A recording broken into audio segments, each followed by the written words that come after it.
Internet પર આવી નાની નાની જાહેરાતો આવે છે. હું કોઈ સાધન ગોતું છું, બસ એક મશીનનું સાધન, પાનાથી થોડું મોટું કંઈક, ઓકે. પણ બિકીની પહેરેલી એક સ્ત્રી પેલા પાનાની બાજુમાં આ રીતે ઊભી હોય છે. મને ખબર નથી કે મારા પાના સાથે તેને શું લેવા દેવા છે.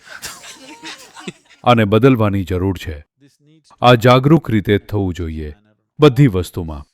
પાનું વેચવાથી લઈને તમે ઘરમાં કઈ રીતે વર્તો છો અને એક વ્યક્તિ તરીકે તમે કેવા છો ત્યાં સુધી, તમે પોતે જાણે કે હોર્મોન્સના એક વિસ્ફોટ જેવા છો. અને પછી તમે તમારા કિશોર દીકરાને દીકરીને કહો છો આમ રહો તેમ રહો, તો એ કામ નથી કરવાનું. શરીરની કેટલીક કુદરતી વૃત્તિઓ હોય છે જેને દબાવી નથી શકાતી અને તેને દબાવી પણ ન જોઈએ. તેને બસ થોડી સુધારવાની જરૂર છે. તમે જ્યાં પણ જાઓ ત્યાં તેને બેહુદી રીતે અભિવ્યક્ત થવાની જરૂર નથી, બરાબર ને? તો જો એ બેહુદી અભિવ્યક્તિ કાઢી નાખવામાં આવે તો કામુકતા તમારા જીવનનો એક ભાગ બની જશે. અત્યારે તમારું જીવન કામુકતાનો એક ભાગ છે.